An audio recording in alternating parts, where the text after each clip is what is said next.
ಮೈಸೂರಲ್ಲಿ ಅವಾಗೆ ಕರೆ ಬರ್ತಾ ಇದೆ ನನಗೆ. ಮೈಸೂರಲ್ಲಿ ಅಧಿಕಾರಿಗಳನ್ನು ಅಟ್ಟಾಡಿಸ್ಕೊಂಡು ಹೊಡಿತಾ ಇರೋಂಥ ಬಂದಿದೆ. ಇಲ್ಲಿ ಮಾಡಿದ್ರೆ ಅಲ್ಲೋದ್ರೆ ಕೋಗಿಲು ಕೂಗ್ತಾನೆ ಇರ್ತೈತೆ, ಕೇರಳದ ಕೋಗಿಲುಗಳು. ಕಾಗೆ ಇಲ್ಲಿನ ಕಾಗೆಗಳು ಬಾಯ್ ಬಡ್ಕಂತಾವ್ರೆ. ನಾವು ನಿರಂತರವಾಗಿ ಬಿಜೆಪಿ ಹೋರಾಟವನ್ನ ಮಾಡುತ್ತೆ.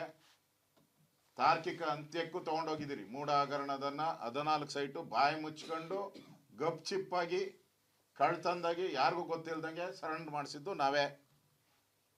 5,000 ಕೋಟಿ ಗೃಹಲಕ್ಷ್ಮಿ ಹಣ ಯಾರು ಹುಡುಕಿದ್ದು? ನಾವೇ ಹುಡುಕಿದ್ದು. ಹುಡುಕಿ ತೆಗೆದು ಆ ಬಿಲ್ದಿಂದ ಆಚೆ ತೆಗೆದು ಮುಖ್ಯಮಂತ್ರಿಯ ಕ್ಷಮಾಪಣೆ ಕೇಳಿಸಿದ್ದು ನಾವೇ. ನಾನೇ ಅಸೆಂಬ್ಲಿಯಲ್ಲಿ ಮಾತಾಡಿದೆ. ಮುಖ್ಯಮಂತ್ರಿ ಬಾಯಿ ಬಿಡಿಸಿದ್ದೀನಿ. ಆಯಿತು, ಹಣನ ವಾಪಸ್ ನಾವು ಕೊಡ್ತೀರಿ ಆ ತಾಯಂದಿರಿಗೆ. 5,000 ಕೋಟಿ, 1.5 ಕೋಟಿ ಜನದ್ದು, 1.5 ಕೋಟಿ ಜನಕ್ಕೆ ಸೇರ್ಬೇಕಾಯ್ತು ಹಣ ವಸೂಲಿ ಮಾಡಿಕೊಟ್ರಲ್ಲ, ಅದು ಬಿಜೆಪಿನೇ ಮಾಡಿದ್ದು. ವಾಲ್ಮೀಕಿ ಹಗರಣದಲ್ಲಿ 180 ಕೋಟಿ ವಸೂಲಿ ಮಾಡಿದಿರಲ್ಲ ವಾಪಸ್ಸು. ಪದೇ ಪದೇ ಸಿಎಂ ಅವರು 60 ಕೋಟಿ ವಸೂಲಿ ಮಾಡಿದೆ, 90 ಕೋಟಿ ವಸೂಲಿ ಮಾಡಿದೆ, 100 ಕೋಟಿ ಹೇಳ್ತಾನೆ ಇದ್ದಾರಲ್ಲ. ವಸೂಲಿ ಮಾಡಿಸಿದ್ಯಾರು? ಇದೇ ಬಿಜೆಪಿ.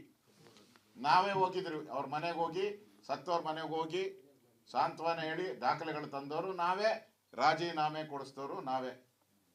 ಈ ಕೋಗಿಲು 600 ಕೋಟಿ ಬೆಲೆ ಬಾಳುವಂಥ ಜಮೀನು ನಾವೇನ ಇಲ್ಲ ಅಂದಿದ್ರೆ ಅದನ್ನ ಹಂಗೆ ಅವ್ರಿಗೆ ಹೆಂಗ್ ಹೊಡೆದಾಕಿದ್ರೋ ಅದಕ್ಕಿಂತ ಒಳ್ಳೆ ಮನೆ ಕಟ್ಕೊಟ್ಬಿಡ್ತಾ ಇದ್ರು. ನಾವ್ ಎಂಟ್ರಿ ಇಲ್ಲ ಅಂದಿದ್ರೆ, ಬಿಜೆಪಿ ಎಂಟ್ರಿ ಇಲ್ಲ ಅಂದಿದ್ರೆ ಅವ್ರಿಗೆ ಒಳ್ಳೊಳ್ಳೆ RCC ಮನೆ ಅದೇ ಜಾಗದಲ್ಲಿ ಕಟ್ಕೊಟ್ಬಿಡು. ಯಾಕಂದ್ರೆ ಅಲ್ಲಿ ಕೇರಳದ ಕಾಗೆ ಕೂಗಿತ್ತು, ಡೆಲ್ಲಿಯಲ್ಲಿ ಒಂದು ಕಾಗೆ ಐತೆ ಅದೊಂದು ಕೂಗಿತ್ತು. 2 ಕಾಗೆ ಕೂಗಿದ್ಮೇಲೆ ಇಲ್ಲಿ ನಮ್ಮವೆಲ್ಲ ಎದ್ದು ನಿಂತ್ಕೊಂಡು ಈ ಕಾಗೆಗಳೆಲ್ಲ ಅದು ಹೋಗ್ತಾ ಇತ್ತು. ಎಷ್ಟು ಉಳಿಸಿದಿರಿ ನಾವು? ಕೋಗಿಲದ 600 ಕೋಟಿ, 5,000 ಕೋಟಿ ಗೃಹಲಕ್ಷ್ಮಿದು ಉಳಿಸಿದಿರಿ. ವಾಲ್ಮೀಕಿ ಹಗರಣದ 180 ಕೋಟಿ ಉಳಿಸಿದಿರಿ. 2,000 ಕೋಟಿ ಲೂಟಿ, ಇದು ಮೂಡ ತನಿಖೆ ನಡೀತಾ ಇದೆಲ್ಲ, 2,000 ಕೋಟಿ ಉಳಿಸಿದಿರಿ. ಯಾರು? ದಟ್ ಈಸ್ ಬಿಜೆಪಿನೇ ಉಳಿಸಿರೋದು ಇಷ್ಟನ್ನು ಕೂಡ. ದಿನಕ್ಕೆ 10 ಕೋಟಿ ಹೋರಾಟ ಮಾಡೋ ಶಕ್ತಿ ಬಿಜೆಪಿಗಿದೆ. ನರೇಂದ್ರ ಮೋದಿ ನೇತೃತ್ವದಲ್ಲಿ ನಾವು ಹೋರಾಟವನ್ನ ಮಾಡ್ತೀರಿ. ಇದನ್ನು ಕೂಡ ಒಂದು ಅಂತ್ಯಕ್ಕೆ ತೆಗೆದುಕೊಂಡು ಹೋಗ್ತೀರಿ. ಈಗ ಅಧಿವೇಶನ ನಡೀತಾ ಇದೆ.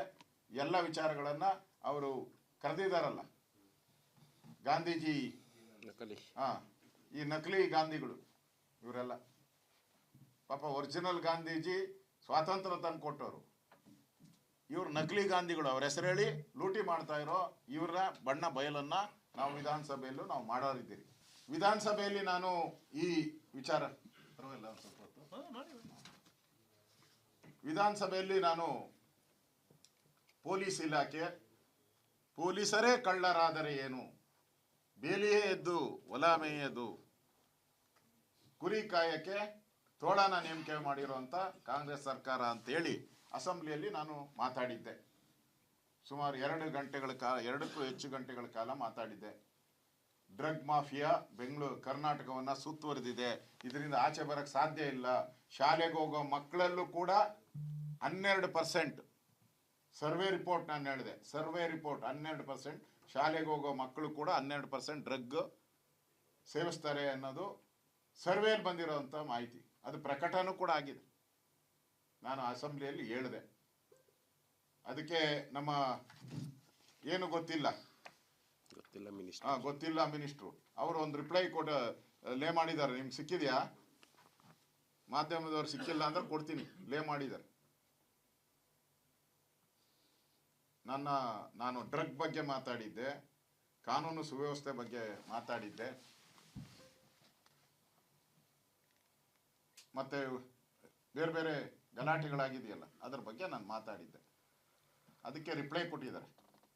ಹಿಂದೆ ಮಹಾರಾಜರ ಆಸ್ಥಾನದಲ್ಲಿ ಮಂತ್ರಿ ಇರ್ತಾ ಇದ್ದಲ್ಲ, ಮಳೆ ಬೆಳೆ ಹೆಂಗ್ ಚಂದಾಗಿದೆ ಅಂದ್ರೆ ಎಲ್ಲ ಚಂದಾಗಿದೆ, ಸರ್ವ ಸುಖಿನೋ ಭವಂತು ಅಂತ ಹೇಳ್ತಾ ಇದ್ರು. ಹಂಗೆ ರಿಪೋರ್ಟ್ ಕೊಟ್ಟಿದ್ದಾರೆ ಇದರಲ್ಲಿ. ಏನಂತಂದ್ರೆ ಎಲ್ಲ ಚಂದಾಗಿದೆ, ಪೊಲೀಸರು ಕಟ್ಟುನಿಟ್ಟಿನ ಕ್ರಮ, ಶಿಸ್ತು ಕ್ರಮಗಳಿಗೆ ಸಹ ತಪ್ಪಿಸನ್ನು ಬಿಡದ ಕ್ರಮಗಳನ್ನು ತೆಗೆದುಕೊಳ್ತಾ ಇದ್ದೀರಿ ಅಂತ. ಇದು ಅವರ ಪೊಲೀಸ್ ಇಲಾಖೆಯ ಒಂದು ಸಭೆ ವೀಕ್ಷಣಾ ರಿವ್ಯೂ ಮೀಟಿಂಗ್ನಲ್ಲಿ ಸ್ವತಃ ಈ ರಾಜ್ಯದ ಮುಖ್ಯಮಂತ್ರಿಗಳು ಸಿದ್ದರಾಮಯ್ಯನವರು ಎದ್ದು ರಿವ್ಯೂ ಸಭೆ ಮಾಡಿ ಅದರಲ್ಲಿ ಕರ್ನಾಟಕದ ಪೊಲೀಸ್ ಇಲಾಖೆಯನ್ನ ಬೆತ್ತಲು ಮಾಡಿಬಿಟ್ಟಿದ್ದಾರೆ. ಪೊಲೀಸ್ ಇಲಾಖೆ ಬೆತ್ತಲಾಗ್ಬಿಟ್ಟಿದೆ ಇವತ್ತು. ಸ್ವತಃ ಮುಖ್ಯಮಂತ್ರಿ ಯಾರು ಈ ರಾಜ್ಯವನ್ನ ಕಾಪಾಡಬೇಕು ಅಂತ ಜನ ಆಸೆ ಇಟ್ಟು ಇವರನ್ನ 136 ಸೀಟ್ ಕೊಟ್ಟು ಕಳಿಸಿದ್ರು ಇವ್ರನ್ನ, ಅದೇ ಮುಖ್ಯಮಂತ್ರಿ ಪೊಲೀಸ್ ಇಲಾಖೆಯ ವೈಫಲ್ಯಗಳನ್ನ ಬಿಡಿಸಿ ಬಿಡಿಸಿ ಹೇಳಿ ರಾಜ್ಯದ ಜನಗಳ ಮುಂದೆ ಪೊಲೀಸ್ ಇಲಾಖೆಯನ್ನ ಬೆತ್ತಲು ಮಾಡಿಬಿಟ್ಟಿದ್ದಾರೆ. ಬೆತ್ತಲಾದ ಪೊಲೀಸರು, ಮಹಾರಾಷ್ಟ್ರ ಪೊಲೀಸರು ಬಂದು ಕರ್ನಾಟಕದಲ್ಲಿ ಬಂಧಿಸ್ತಾರೆ ಅಂದ್ರೆ ನಿಮ್ ಮಾನ ಮರ್ಯಾದೆ ಇದೆಯಾ ಅಂತ ಕೇಳಿದ್ದಾರೆ. ಇದೇ ಪ್ರಶ್ನೆನ ನಾನು ಅಸೆಂಬ್ಲಿಯಲ್ಲಿ ಕೇಳಿದ್ದೆ, ಮಾನ ಮರ್ಯಾದೆ ಇದೆಯಾ ಅಂತ. ಅದೇ ಪ್ರಶ್ನೆ ಮುಖ್ಯಮಂತ್ರಿ ಕೇಳಿದ್ದಾರೆ. ಅಲ್ಲಿ ವಿಧಾನಸಭೆಯಲ್ಲಿ ನೋ ನೋ ನೋ ಅಂದ್ರು, ಇಲ್ಲಿ ಎಸ್ ಎಸ್ ಎಸ್ ಅಂತ ಇದ್ದಾರೆ. ಪೊಲೀಸರೇ ಕಳ್ಳರು ಅಂತ ಹೇಳಿದ್ದೆ. ಸ್ವಲ್ಪ ಜನಕ್ಕೆ ಸ್ವಲ್ಪ ಬೇಜಾರಾಯ್ತಾನೋ ಗೊತ್ತಿಲ್ಲ. ಎಲ್ಲ ಪೊಲೀಸರು ಕಳ್ಳರು ಅಂತ ನಾನೇನು ಹೇಳಿಲ್ಲ, ಒಳ್ಳೆಯವರು ಇದ್ದಾರೆ, ಇಲ್ಲ ಅಂತ ನಾನು ಹೇಳಲ್ಲ. ಸ್ವತಃ ಮುಖ್ಯಮಂತ್ರಿಗಳೇ ಪೊಲೀಸ್ ಇಲಾಖೆಯಲ್ಲಿ 80 ಪೊಲೀಸ್ ಅಧಿಕಾರಿಗಳು ಕಳ್ಳರಿದ್ದಾರೆ ಅಂತ ಹೇಳಿದ್ದಾರೆ ಮುಖ್ಯಮಂತ್ರಿ.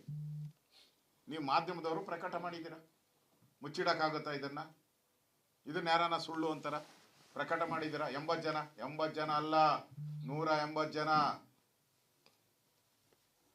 180 ಜನ ಅಫಿಷಿಯಲ್ ದಾಖಲೆ ಕೊಟ್ಟಿದ್ದೀನಿ. ಡ್ರಗ್ ಅಲ್ಲೇ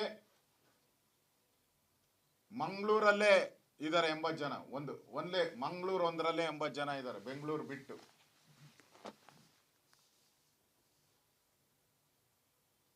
ಜೈಲುಗಳೆಲ್ಲ ಇವತ್ತು ಡ್ರಗ್ ಮಾಫಿಯಾದ ಅಡಿಯಲ್ಲಿ ಕೆಲಸ ಮಾಡ್ತಾ ಇದೆ.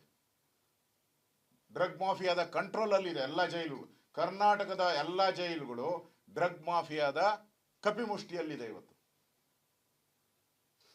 ಪೊಲೀಸರು ಡ್ರಗ್ ತಗೊಳೋರ್ನ